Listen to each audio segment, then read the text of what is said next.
Hey, I'm Tommy Chong. Welcome to High on Homegrown.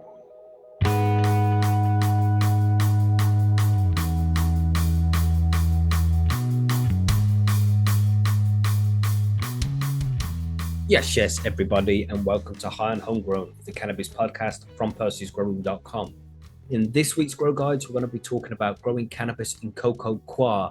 This is a very popular medium. There's lots of cannabis growers who use cocoa to grow their cannabis. So we thought we would cover it and make sure that if you wanted to get involved with cocoa grow, you had all the information you needed to get started. Of course, if you have any questions, you can always head over to percysgrowroom.com or our Discord server if you're on Discord, and you can ask questions there, and we're always happy to help. So if you have any questions, don't be afraid to ask. Just a quick shout out to Sunday's episode where we're going to be discussing building your own living soil. So if you're free on Sunday at 9 p.m. GMT, 4 p.m. Eastern, and 1 p.m. Pacific, then you can head over to youtube.com/high-on-homegrown. The stream is already scheduled, so you can join us already, and just hit the notification button so you get reminded when the stream starts, and hopefully we'll see you there on Sunday for the live stream. It'll be good to see you there. But for now, here is the Grow Guides, which is all about growing cannabis in cocoa. Enjoy. I'll speak to you at the end of this. See you in a bit.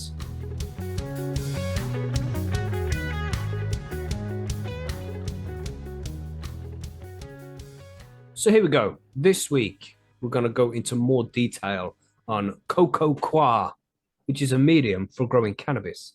So, and lots of people use cocoa. I mean, I don't know. I used to hear, I don't think it's the case anymore, but I used to hear about it. It's like cocoa is the most popular medium for growing cannabis. Does anybody hear that back in the day? I think it depends upon who you ask, probably, you know. Mm-hmm. But it's just a very easy medium, and though it looks like soil, but it's not soil, and it's considered a hydroponic medium, so you have to treat it a little bit differently than what you treat soil. So we're going to give a rundown of the different things that you have to do when you grow in cannabis in cocoa. You know, what kind of foods you want to feed it, what kind of pH you're looking at, just some tips and tricks on how to make the grow go smoothly.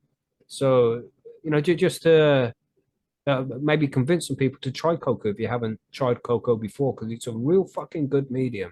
And though soil is easy, once you get your head around the numbers and shit, and learn how to grow with cocoa is like incredibly simple. It's all growing by numbers. As long as you keep on track of everything, cocoa is fucking beautiful. And I recommend growing with cocoa for most new growers. If you got the budget to buy the cocoa, the food, the pH and EC meter, shit like that, you got the budget to go and buy that equipment, cocoa is the way to go for a new grower for sure. Yeah, so the reason on that would probably be because cocoa is easy to fix if you make a mistake. Like in 24 hours, you fix a problem in cocoa. Yeah, and soil would take you days to slowly get your plant back on track. Cocoa is instantaneous fix, you're done. So let's start off with the basics right at the beginning. What the fuck is cocoa? Marge, do you want to answer that question? You know what cocoa is? Sort of. I've never actually used it myself. I know a lot of people that have, and you, Monkey, don't you? You're a big cocoa Absolutely. I'm dedicated to my cocoa. Right. I just coconut derived. Yeah, but pretty much, yeah. It's the husk, isn't it? The husk of yeah, it's the outer husk of the coconut. It's you get all the pith out. You want that fibrous stuff. It's a cocoa core. That's what we want. And it's soaked for like 6 months in salt water, and then it's taken out and dried off, I think. And it's brown then, and it's all mashed up and shit. It looks a little bit like soil. It's lighter than soil. Like, it's not so dark brown. It's a lighter brown. And it's just it's void of nutrients, so it doesn't have any nutrients in it whatsoever. So you can just add your own nutrients to it, and you know how much you're giving your plants all the time. But it's pretty much just the husk of coconuts.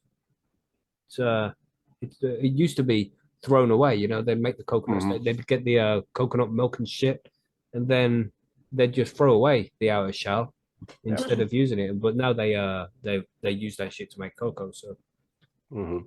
It's pretty good. It's great stuff because I mean, it's like you said, nutrient void, but it's extremely hydrophilic into the so it's easy to water. It loves to be wet, and the magic with cocoa is that when it's soaking wet, the wettest you can possibly get it, it's at the perfect combination of air and a moisture for your plant roots.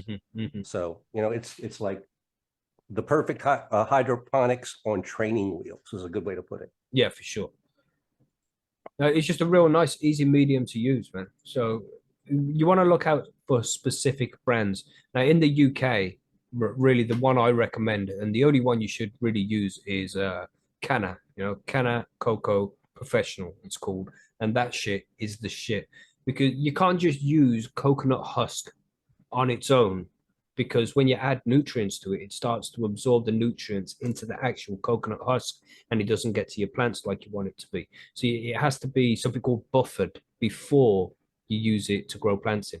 And it's usually soaked in a high calcium solution, like they put loads of CalMag in it, leave it to soak in there, because then the cocoa will absorb all the calcium out of the water, and it puts it into the cocoa itself, so it doesn't leach it from your plant instead. So it needs to be buffered first, and you can do that yourself if you want to. You can buffer the cocoa. Say if you got the cheap stuff, you can buy from Wilkinson's here in the UK, just cheap. It's like a hard brick, and you can use that for like mushroom growing and shit as well. It comes as a hard brick. You soak it in some water and it expands out. You don't want that stuff unless you're gonna buffer it first. It's better to buy it in the bag because it's already made, then it's already ready to go. You can just stick it in a pot, stick a seed in it, and you can start using it. You can do it that way. Now I actually buy the Canna bricks myself. Okay. It's cheaper for me to get it shipped. It's that kind of stuff. And I don't mind buffering it. And the quality, I like the quality of the Canna stuff. I've used other brands, and I'll pay a little bit extra for the Canna brand. So you use Canna bricks then, yeah, right? I do. Do you buffer that? I do buffer them. So how do you go about buffering? Because that'd be an important thing to cover. Well, after you get you want to get your bricks, you want to wet them down and get them to expand. And then first of all, you want to wash your peat, put it into like a colander with a hose stream, and you're trying to wash any fine, super fines that are in the cocoa out. So you will wash a little bit of the fine dust out of it.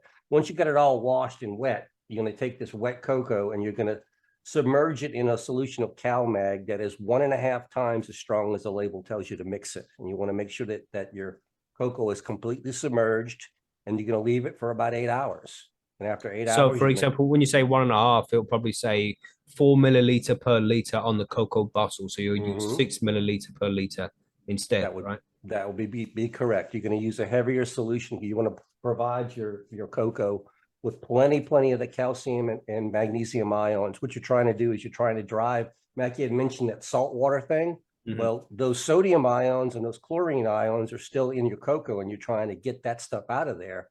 And the CalMag is going to actually free that stuff out, saturate your cocoa with the good stuff, and you'll be off to the races. But yeah, soak for about 8 hours. You're going to soak the cocoa in a 1.5 strength solution, 1.5 times strength of the manufacturer's label. Drain that off. And I actually like to double buffer it. So I'll go back a second time and do it. Now I've done it. I have grown without double buffering, and I didn't get burned. But for safety's sake, I just feel more comfortable double buffering. You know, again, as well, I mean, this sounds a little bit complex, but it really isn't. You're just leaving the brick to soak in some water with some calcium in it. And you don't even have to do this if you just buy it from the bag. You know, if you just get a 50-liter bag of Canna Coco Professional, this shit has already been done, and you only need to buffer the cocoa if you're reusing it after the grow, because you can reuse it as well. You don't have to throw it away. You can just buffer it, use it again for the next grow, and you can keep using it and using it and using it. So yeah, we have a guide up on Percy's on how to buffer cocos. It's a long topic to talk your way through. The guide is good. So, you know, jump over to Percy's if you want to learn how to buffer cocoa. There's a full guide over there. Just quick shout out there to Alistair. Free to read this week. Yeah, it's free this week only. Yeah. Quick shout out there to Alistair. Alistair said, love the show, guys. Best podcast in the world for me. That's sweet. But he's got a dash. Looking forward to listening to the rest tomorrow at work. Thanks for the mention, Mackie. Means a lot. How did you know I was going to mention it? Yeah, fucking hell. You're freaking me out, bro. But yeah, pleasure. I'm glad you like the show, bro. Anyway, back to cocoa. So you don't have to buffer it, but if you're using bricks, if you're buying bricks from Amazon, then do buffer it before you use it for cannabis plants, because otherwise you're going to suffer calcium deficiencies, and you don't want that. So if you can't get the Canna Coco Professional, is there any other brand you would recommend? TG, do you know of any brands in Canada of cocoa? No, I don't really know much about anything cocoa wise. In the grocery store I go to, I was just there yesterday. There's a big, I've never seen it. It says made from Humboldt. All Comes right. from Humboldt County. Maybe it's, yeah, it just says it comes from like Humboldt County for some fucking reason, which may or may not be a good thing, like it might be shitty stuff because just because it comes from Humboldt doesn't mean it's good. But yeah, there's bricks, like you said, here. I've looked at them and I am curious. I'm just like, I don't want to have to go buy a bunch of new shit. Yeah. You So should if give it somebody a wants shot, to, man. If you haven't grown in cocoa yeah. before, TG, you really got to give it a shot, man. You'd enjoy it. Oh yeah, like I said, I just don't want to buy any nutrient bottles. Mhm. If somebody wants to give me like a quick AB, PK, whatever the fuck, little setup, yeah, I'll go ahead and fucking run it. But yeah, I don't want to buy anything. But I am curious, like for sure, just because I've never done it before. So And, let's say then that the cocoa's buffered, or you bought it in a bag, whichever one. Then you're gonna get it. You're gonna put it in some pots. What size pots are you gonna be using? I mean, for me, when I used to grow in cocoa, then I would use just like a 500 milliliter pot, just a small one to get seedlings up and running, and then it'll be transplanted a couple of times throughout the grow. But I wouldn't really go over 12 liters. Right. So That's about you don't right. need massive pots to be growing in cocoa. Now, the biggest I'll use is 11 liters usually. Okay. Now, I have put them in 5-gallon pots just to see. Mhm. Didn't see that much improvement really by going to a 5. But again, I'm in a small tent size, Mhm. so I can only let them go so far. Yeah, so I'd start with the half a liter. I'd go on to 3 liters, between 3 and 5 liters into the next pot, and then as the plant gets bigger, I'd move on to the 12 liter, and I'll use air pots as well. Air pots. Mhm. They're the plastic ones with all the bumps in, got holes in. Because the good thing about cocoa is you can get loads of air to the root of the plant, and the plant likes air. So it's real light, fluffy stuff. You can stick shitloads of water into it. You won't overwater your plants in cocoa. The water will just pour out the bottom of the pot. It holds a certain amount, and loads of air will get to the roots. So you want to use like the fabric pots or the air pots, so the whole lot of the root zone can get shitloads of air to it. So I like to use air pots. Check them out; they're real good, everybody, and you can get them for a decent price nowadays. When they first came out, they weren't cheap, but Yeah. they're good Now, shit with them. Bubble Hawk couldn't be here this week, and he is a cocoa grower, and he grows a little bit different in cocoa. He and I are very similar in our practices, but he likes to fill one plant in a 4x4. So he will plant in a 5 or a 7, and he will actually push that plant with space. So if cocoa does have that advantage too, if you give the plant room to go, you can really let it run, because cocoa will feed it just like mainline constant nutrients right at it if you do it right. So But you it's just can actually go big plants in it. Yeah, it's just when you're starting out, because the cocoa doesn't have any nutrients in, like we said. So you're going to be adding the nutrients yourself. And the bigger the pot is, the more nutrients and water you're going to have to add to the pot when you're watering it. So if you're using a massive pot with a small plant, then it's just a waste of all the nutrients. You're just pouring them through the cocoa and it's never going to get used by the roots. But if the roots are big enough, then you can use these. If you're going to veg a plant for 8 to 10 weeks, then you want it to be in a huge fucking pot. But if you're just going to do a usual 5-6 week veg and then flower it, then 12 to 15 liter pots would be perfect for a plant that size. When you're doing the 4 plants in a 4x4, the standard grow, the 12 to 15 liter, perfect. Yeah. Perfect size. Definitely. But if you're going to do that one beast one, then you're going to let it veg for a little bit longer. The roots are going to be bigger, so they're going to need more space. Then go for an even bigger pot. Man. Yeah, cocoa is very flexible. You can do just about anything with it. I also grow micro grows in cocoa, which is great. So it's a very, very flexible media. Because you can constantly water it. This is the important thing with cocoa, is you can constantly water it. It's only going to hold a certain amount of water, and the plants are always going to be able to get a nice amount of air to the roots. So overwatering is pretty much impossible. As long as you're removing the runoff from every time you feed, then you're going to be okay. So usually when you're growing in soil, because cocoa looks like soil, but it's different, it's hydroponics. You need to adjust the pH. You can't just water and hope everything's going to be okay. This is hydroponics, so you need to treat it as hydroponics. So the pH of cocoa needs to be around 5.8 during vegging. You can push it up to 6.2 in the flowering period, but 5.8 is perfect for cocoa while you're vegging plants. So you're talking about you actually the feed that you're putting in there, not actually the pH of the media itself, right? Well, the pH of the medium will swing when it as the plant drinks water and it Yes. evaporates, and the salt, you know, the Right. pH will fluctuate just a little bit. But when you're mixing your nutrients up, you know, you're going to add your nutrients to water, then you're going to check it to make sure that the pH is 5.8, and then you're going to feed it to the plant, and that will change the root zone to be the same pH as what the nutrient solution was, which you've watered, which will be around 5.8.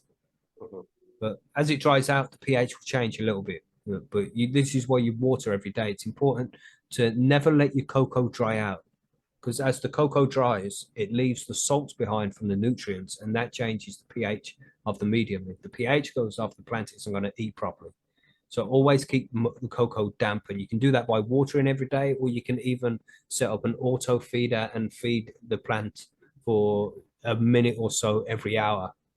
Yeah, there's lots of different ways you can do it with an auto feeder, but as long as the cocoa remains wet at all times, the plant's going to be happy. It just depends on how much nutrients you're going to put into the medium. And did you want to cover that a bit, Monkey? What nutrients do you use when you're growing? You use advanced, right? I use advanced nutrients. I use the Sensi Coco formula. I mean, some people love it, some people hate it. It works for me, so that's what I'm using right now. Yeah, the one thing in cocoa nutrients that I've found across the board is that every manufacturer, again, tells you to use too much of it. So early on, advanced nutrients would be pretty much like Canna would be, which I know you were familiar with, was the Canna cocoa nutrients. Well, I used to use the advanced nutes as well, but I found it was really salty because of that pH perfect technology. You know, that makes it makes the EC much higher than what the plant's actually getting. So you might see that you're running at 1.8 EC, but realistically, the food that's available to the plant is only at like 1.0 EC. So you use a lot more because I've not had that problem because of course, I'm mixing in rainwater and other things. The final EC that I'm feeding at with the advanced cocoa formula is probably 1.2. I rarely go above that, and the plants are always just loving it. Yeah, man.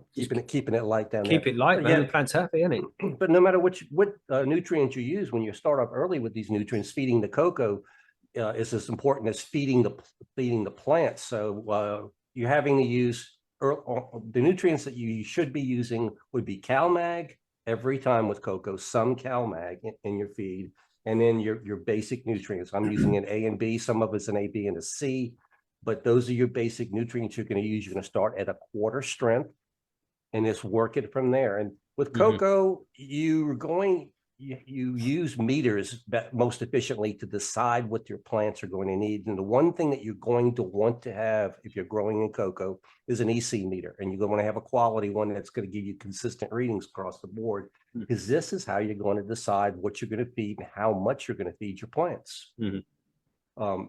What you'll do is you start up at a quarter of a strength, and you'll start feeding your seedlings that. You'll find that it'll do just fine. But after a few days of feeding that, when you get runoff, every time you feed your plant in cocoa, you want to get about 10 to 20% running off. You can put more than that if you want, because you're not washing nutrients out of cocoa. There's no nutrients in it to wash out.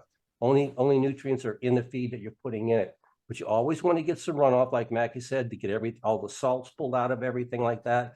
But after you get all that runoff, what you're going to do is take your EC meter, and you should have measured your feed before you started, and then you're going to measure it at the end when it runs out of the pot. There should be a difference between the two. Usually there is. Ideally, there won't be. But if you're finding that the solution is less concentrated coming out the pot, that means your plant's eating a lot and it needs to have more put in. So you'd bump up your nutrient level a tiny bit next feeding, and then read it again. And so what you're trying to do is balance. If you're feeding the same as it's coming out, that means you're perfect, you're balanced. Your plant is eating exactly what you're giving it, and it's not wasting anything. So let's say, for example, you're growing a seedling in cocoa, and it's in the little 500 milliliter pot, and you're mixing up the food. You put the pH to 5.8. You check the EC, and the EC is at 0.6. Right, you're going to feed that to the plants in the cocoa, and then the next day you're going to do the same thing. You're going to feed it exactly the same 0.6 EC, and let's say, for example, that's a half a milliliter per liter of A and B. Right, mix that in, stir it up, pH to 5.8, 0.6 EC. Then you water the plant, get a little bit of runoff. Now, when you check that runoff, if it's 2 points underneath So let's say the runoff EC now is 0.4. It means you're not feeding the plant enough. The plant's taking more out of the nutrient solution than you're giving it. So you want to bump it up by a couple of EC points. So next time, give it 0.8 and then water it through and check the EC afterwards after a couple of days.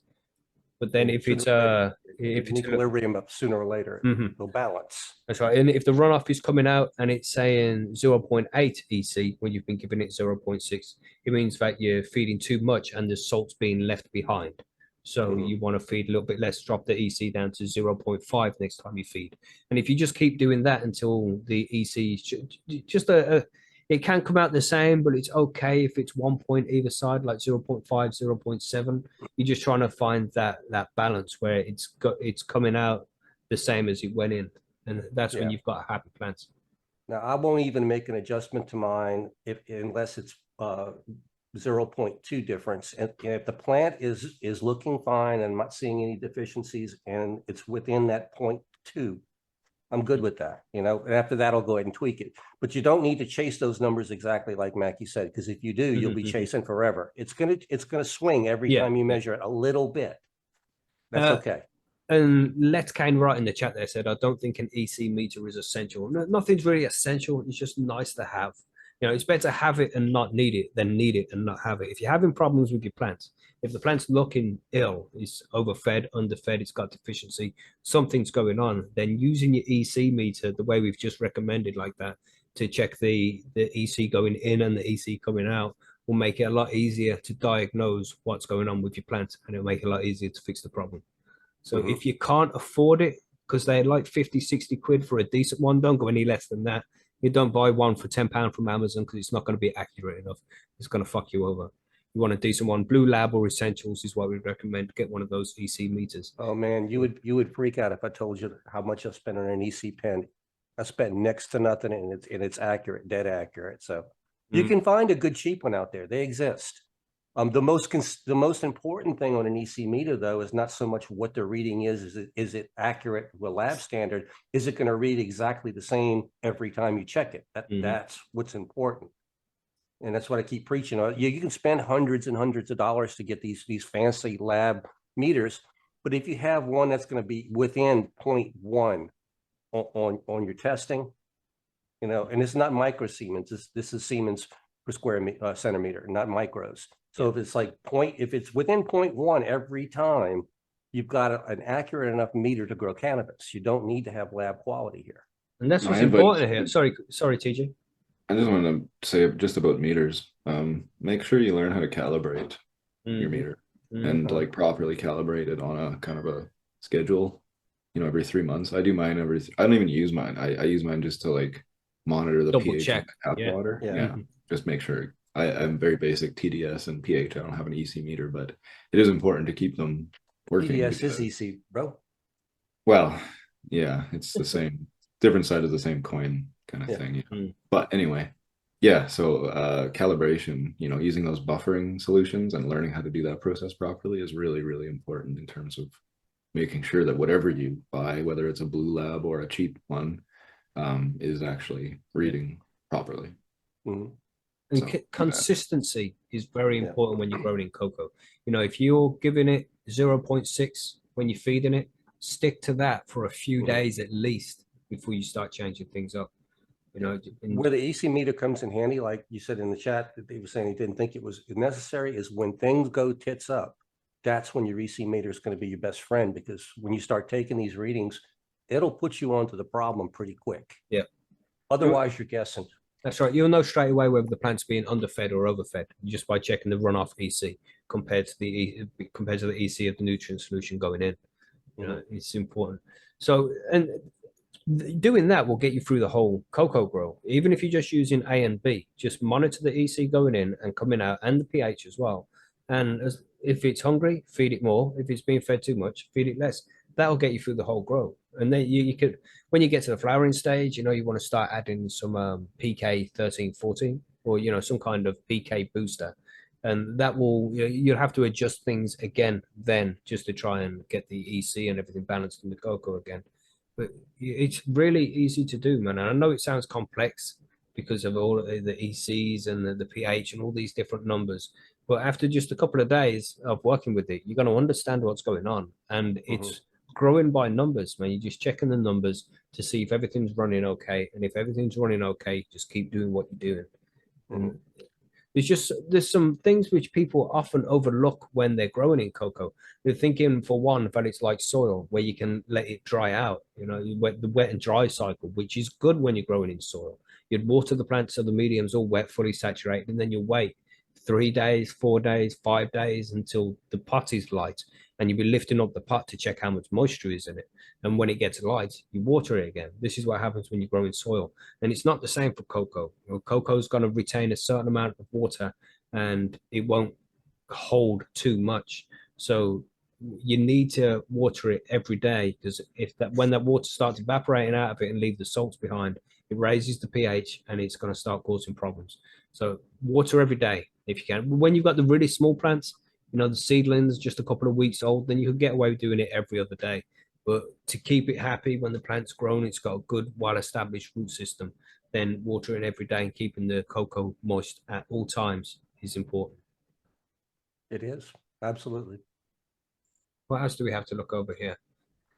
What nutrients to use? Yeah, I used Canna, just the Canna range, man, and it's really cheap. It's here in the UK. It is anyway. I'm not sure what it's like in the USA because I think it's a UK company. But using Canna cocoa with Canna nutrients seems to make sense, because Canna, the company, is going to test their Canna nutrients with their Canna cocoa to see what works. So the tests have been done to make sure that these two things work together nicely. So if you use the Canna nutrients, just Canna A and B with some PK 13-14 when the plant's flowering in the Canna cocoa is perfect. And you can just get some Vitalink pH up and down to go with it, and then some CalMag of your choosing. And the CalMag will be used at different ratios depending on what your background EC is. And the background EC is simply the EC of the water before you've added anything to it. So just what comes out. Measure of the purity based upon mostly calcium carbonate that's dissolved in your water. So good stuff. Yeah. Like Becky said, keep it simple, especially if you're starting with just buy the basic nutrients. You go to Canna and they're going to have all the additives and all the fancy stuff in their list and on their schedule. You don't need that. Just Canna A and B and some PK 13-14. If you want to treat the plants when they're young, then buy some Rhizotonic as well, because that will help the roots grow real nice. But again, that's not needed. It's a nice luxury to have. If you just use Canna A and B, you can get it from start to finish. Like to harvest time, you don't even need to add the PK 13-14. It's nice to add that shit because the plant would appreciate it a lot more, but you don't necessarily need it. But you will need CalMag. You're going to need CalMag in cocoa, by all means. And that's it. After like 3 or 4 weeks of growing into veg, the plant will start to look a little bit calcium deficient as well. And it doesn't necessarily mean that the plant's running out of calcium. It might be running out of magnesium. So what I used to like to do is spray the plants with some foliar feeding with some Epsom salts, 1 tablespoon, no, 1/3 of a tablespoon of Epsom salts to 1 liter of water, and just foliar feed the plant, and that will help get the calcium moved around the plant a little bit more. Twisted asked there, when do you give the PK 13-14? When the flowers start to grow. I mean, people differ on their opinion there. Some people like to give it like a week after flip. But when I start to see flowers forming on the plant, then that's when I'm like, the plant needs potassium at this point, and that's when I'll start adding it, because that's pretty much me too. I say it builds the flowers, and because it's cocoa, it's instantly available to the plant. It's not like in soil where, organics, you need to wait for some time for it to become plant available. It's straight away available to the plant. As soon as it's in the medium, the plants are going to be using it. So as soon as you see flowers start to grow, then start adding PK 13-14. And just do the checks with the EC. And if you're giving it too much, the plant's going to tell you. The runoff's going to tell you. Just test that shit.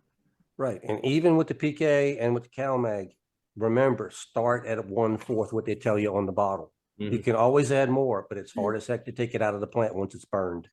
So that's right. It's much easier to fix an underfed plant than it is to fix an overfed plant. So it's always better to feed under. Indeed. That's always A lot of people do overfeed their plant when they first start growing. They think the plant needs a lot more nutrients than it actually does. But if you just follow that the EC of the runoff versus the EC going in, then the Yeah. plant will tell you if you're overfeeding or not. And this is a Yeah, good thing about cocoa. You don't get them same privileges in soil. I've never seen a manufacturer's feed chart that was, in my opinion, accurate for cannabis.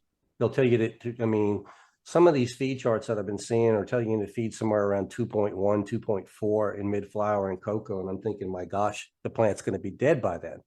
That's just way too much. Why do they do that? Why do they recommend such high amounts if it's so So you'll buy more. No, it's because cannabis is a herb and it doesn't take these nutrient manufacturers. They're thinking about people who are growing vegetables, tomatoes and fucking melons and shit, and they do take a lot more food, so they recommend these higher amounts.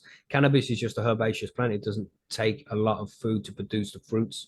So when you're using these nutrients that are made specifically for growing vegetables, it takes like a quarter of the amount they recommend on the bottle. It's just because they're designed for growing different things instead of cannabis. Okay.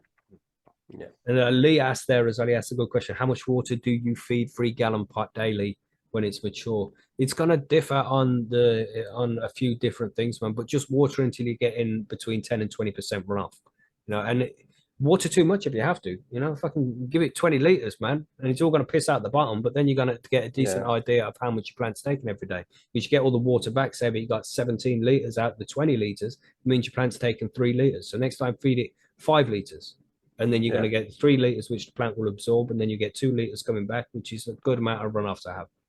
Well, see, with cocoa, you have the advantage of being able to water whenever you feel like it, as often as you feel like it. You're not going to overwater your plants. So what I'll do in that catch situation on a 3-gallon pot is I'll give it 1 liter in the morning and 1 liter in the mid-afternoon. So split my waterings between 2 times, uses a little bit less water overall, and the plant's twice as happy because it's always got nutrients. That's it, man. I mean, it's such a flexible media. You can almost make up your grow plan with it. Yeah, it is just a beautiful way to grow, man. It's so simple. Once you get your head around those initial things, the numbers, the EC and the pH, and how much nutrients to put in. Once you get your head around it, it's so fucking easy. And if your plant has any problems, like, oh my God, that leaf's going a little bit yellow, you're going to know what to do, and it's going to be fixed in 24 hours, 48 hours at the most. It's going to be back to normal, back on schedule, doing its thing. And you don't have the same privileges when you're growing in soil. You can take a few days to figure out what the problem is and then treat it and make sure that the plant is back to normal. So it can slow things down. But when you're in cocoa and it can get all those nutrients straight into the root zone at the right levels and all that air going into the root zone as well, the plant's fucking happy as fuck. And it'll just grow like a beast, man. And also, sometimes you'll see people add perlite to cocoa. That can be done if you want to, but I don't find it to be necessary. Cocoa on its own has always got beautiful drainage, in my opinion. But some people do. They'd add like 30%. How much you add to your cocoa, Monkey? I had 30%, but I also reuse my cocoa. So I think that when you reuse your cocoa, it does change consistency. It starts breaking down over time. And so I do believe the perlite, especially when you're reusing it, becomes more important. That's it. But just like you just water more. That's all. It's simple. Growing cocoa is simple. You just have to have the balls to try it, and then you'll do fine. And I've grown the healthiest plants I've ever seen growing in cocoa. And soil was easy too. It's not like soil's difficult. But growing in organics, you just water a lot less, man. You spend a lot less time with the plants. And don't be mistaken saying that you can't do organics with cocoa. Yes, there are organic fertilizers that you can use in Coco Coir. So I mean, BioBiz is a line that a lot of people at Percy's use. That is an organic line, and they grow in cocoa with it. Other ones are out there too as well. So you want just make sure we point out some things here. Make sure that the cocoa stays wet. Don't let it dry out. You want between 10 and 20% of the water that you're feeding when it's going into the plant. You want 10 or 20% to come out the bottom of the runoff. You don't ever just water it so it's wet again. Make sure you're watching out the old salts through the bottom by making sure you have enough runoff. 10 to 20% is usually plenty to get the old salts out of it. And when the runoff comes out the bottom of the pot, don't let the pot just sit in the runoff. Get rid of it. Drain it away. Don't leave it sitting in the tray, because the soil will just the cocoa will just absorb it again, and that's going to leave you with pH and EC issues, and the plant will suffer. So get rid of any runoff that comes out the bottom of the pot straight away. You can use auto feeders if you want to. That's something some people do. They'll set up a bucket which is full of the nutrients, put an air stone in it, let it bubble away, and then just have an air pump, nutrient pump, like a pond pump or something like that. That's it. Linked up to all the plants, and it will feed automatically on a timer. So that makes it even easier. You know, if you don't have the time to water your plants every day, you can set it up so a timer will water them every day for you instead. And that's pretty easy to do. And you can go out and check all of this out on percysgrowroom.com while it's still free to come and join us, remember. But one more thing, man. Springtails. You see this a lot in cocoa. You'll see these little white things which will come out in the medium, and it doesn't happen in every grow, but occasionally you will see it, and you see people come up on the forum and be like, I've got bugs in my cocoa. What the fuck is this? It's it scared me the first time I saw them, and they're always in my grow. I use cocoa bricks, and I think that the eggs are in the bricks, but it's okay because these are good bugs, absolutely good bugs. Yeah, they eat the dead, decaying roots. They eat the cocoa peat that you want to get rid of, all that organic matter. So they're eating your garbage and they're pooping out good stuff for the plant to eat. So you know, if you for me at least, every time I pump out the runoff out of the tent, I just see this white dust floating on top of it, and it just hundreds and hundreds of springtails in it. Yeah, thousands, man, loads. But I remember when I first seen them, and I freaked out. What the fuck? Oh my god, my plants are gonna die. yeah, I've got a video on my YouTube channel of them jumping in the runoff bucket. It's really amazing when you first start seeing them. What is that dust? Because it looks, the reason you notice it is because all the dust is exactly the same shape and size. And that's just not natural. And then you start looking at it, that dust is moving down there. What is this stuff?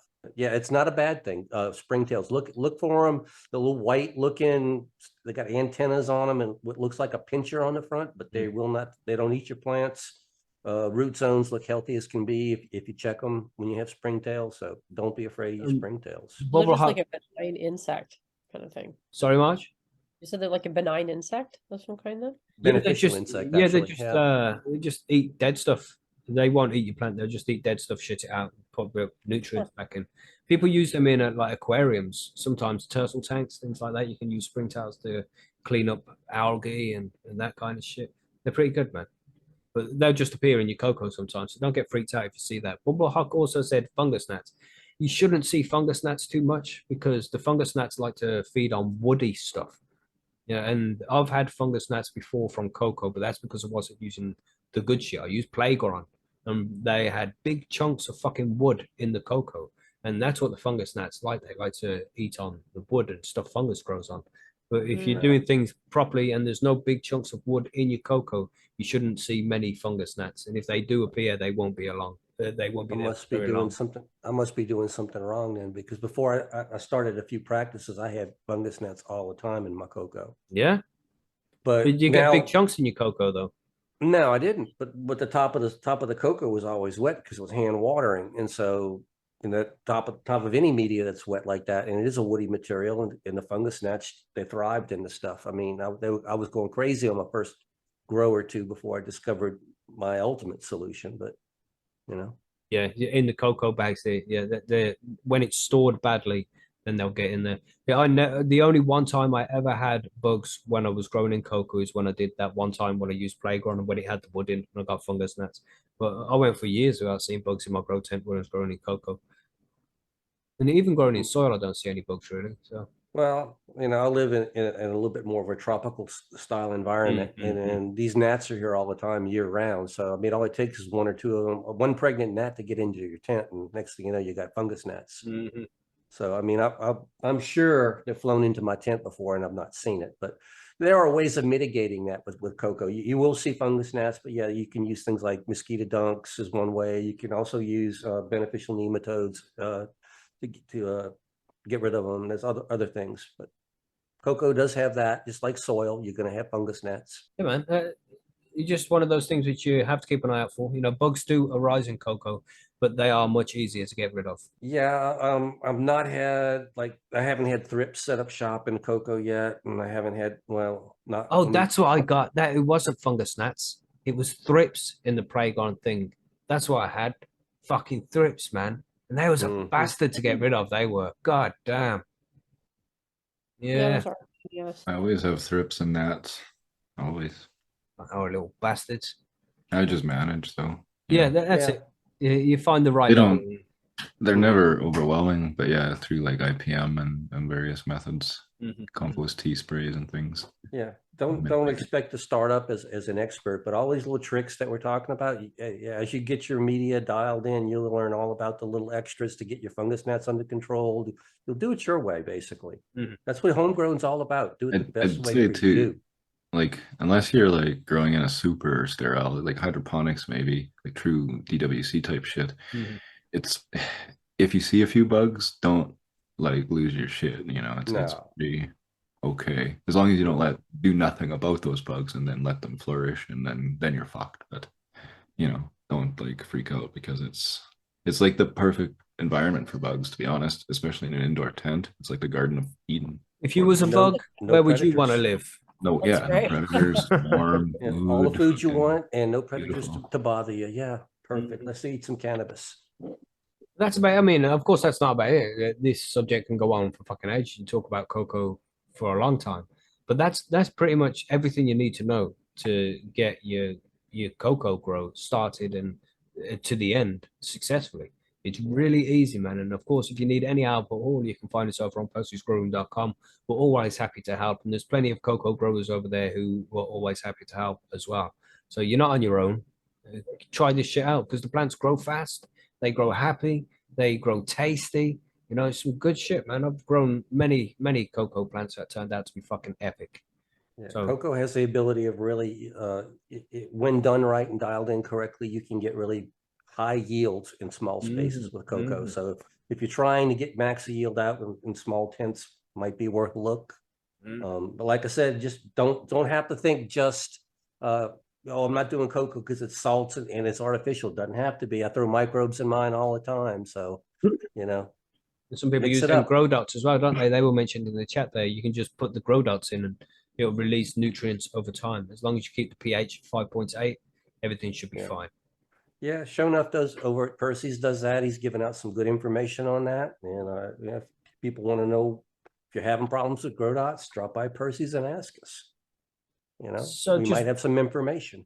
So just one quick question here from Beaker Bongs, who put it over on the forum earlier on today, which gave us the idea to do a worm farm episode. He said, are there any companies that are UK based you'd recommend for starting a worm farm? And how much does it cost roughly to get one started? I'm looking to get everything together ready for the spring. Why wait for spring, man? You can get it started now, bro. You can make your own pretty easy by just using a few buckets and you stack them on top of each other and the worms will grow at different levels of it. But you can buy like something that's designed specifically to be a worm farm for about £100, which it might be a little expensive to start off with, but it will last a long time and you'll get a shitload of worms out of it. And you can just expand the worm farm as they grow. There's loads of sites as well which you can there'll be somewhere local to you probably in the UK. There'll be somewhere local where you can Google and just be like, can I buy worms from you guys? And you can go and pick them up, because otherwise they're going to send them to you in like a bag. They can post them to you in a bag in a parcel that will be with you in 24 hours, but you want them to be there within 24 hours. Otherwise they can start suffering and die because there's nothing for them to eat. So you can go and pick them up usually. Loads of people doing worms nowadays in the UK. You can find them pretty easy. You can get a bag of a good amount of worms, 500 worms or something for about £15, man. It's not expensive. You just need somewhere for them to live, and they can live in a fucking bucket as long as they got the right kind of environment to live in. And that's cocoa as well. They can grow, put a layer of cocoa down with some cardboard on top of that, and then put the worms on top of that with their soil and shit. Happy as Larry, man. They'll be off. They'll be eating that cocoa, man. They'll go crazy on it. But they nest in the cocoa. They like to just hide down there, lay some eggs. And I use peat in mine, but same idea. Yeah, same kind of shit. Yeah, they'll be happy, man. On that note, the vermicompost, I know that was for the UK question, but yeah, like I can speak to one thing. If you have pet stores around, sometimes they sell. Like I'm just on my Sask Waste Reduction Council website, and they have like a list of where to buy worms in Saskatchewan here. And they say that like we have a store called PetSmart that you can buy 24 adult worms for $4.99, and they're sold as live pet food. So as long as they're the right species, which I'm sure if you ask the pet store people if they were, you could go get them there, which is kind of night crawlers, tiger worms, and what's the other one? The red wigglers. Red wigglers, yeah. Wigglers common one. Yeah. Get them But free. so that's one kind of general like note for everybody, you know, no matter where you are in the world. If you have a pet store near you, it'd be worth looking there. If you're in Saskatchewan, especially in Saskatoon here or the surrounding area, I will personally give you worms if you are listening to somehow in this small province. Earthworms, right, Teach? Yeah. Well, no, I have not those worms. Yeah, no, you know, good worms, composting worms. But if you're not around me, I can give you some links because I have a bunch of companies available here that I know of that do ship to anywhere in Canada quite efficiently, and they're good quality. So if anybody in Canada needs worms, DM me through the various methods, and yeah, I can help you out with getting some worms. Yeah, and if you need worms in the UK as well, then message Mrs. M on the forum, and she'll be able to point you in the right direction to get some as well. Yeah, I found worms. They had worms at our farmers market yesterday. They had a Really? lady set up there selling worm castings, worms, and worm tea. You all That's need what- to Never know do where worm to farms, find man. it. Everybody needs to get their worm farm up and running. Everybody needs that shit, and we'll cover It's it in more similar. detail in a couple of weeks. But it's something Yeah, we yeah. should all be doing. It's hard not to talk about it because it's so cool and it's so useful and it's so easy, and it's like there's nothing bad about it. It's so fucking cool. You know, I It's all like it. win-win with the worm. I think a lot about the Dumb and Dumber, you know, when they're like, yeah, we're gonna have a worm farm or whatever. But like now it's like, yeah, we have a worm farm. Totally, they were right. Fucking Harry and Lloyd. Anyway, Right, so yeah, that's it for the grow guides. I think that's everything covered. That's the listener mail question answered. If you have any questions, suggestions, feedback, anything like that, then you can find us over on percysgrowroom.com, where you can still sign up for absolutely free. There is no fee. Okay? For a little bit time only. Limited time only. Tell me.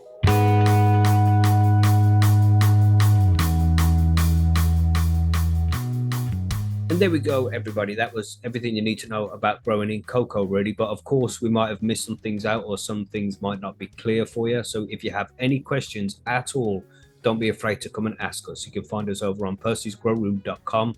You can sign up to the forum for free, or you can join us on our Discord server. The link to the Discord will be in the description of this download. So just go there, click on the description, and we'll see you over there in the Discord server. Again, don't forget we have a live show on Sunday over on our YouTube channel, youtube.com/highandhomegrown. If you head there now, you will see the stream is already scheduled. You'll see what time it starts for you in your location. So make sure you head there, check it out, hit the notification bell so you get reminded, and of course hit subscribe as well. We're very close to 2,000 subscribers now, so if you haven't subscribed to the YouTube channel yet, you can help us out massively by going there, hitting subscribe, and let's see if we can hit that 2K as soon as possible. But anyway, thank you for downloading and listening to the show. We appreciate every single one of you guys, and I hope you enjoyed the episode. We'll catch you on Sunday for the live show, but if not, we'll catch you on Monday for the cannabis news. We have an awesome interview with Chris Trump that's coming out on Wednesday for you guys as well, and we'll have the grow guides where we cover the living soil on Friday. So we'll see you on Sunday, but if not, we'll see you next week. Stay high, stay safe. We'll see you then. Goodbye.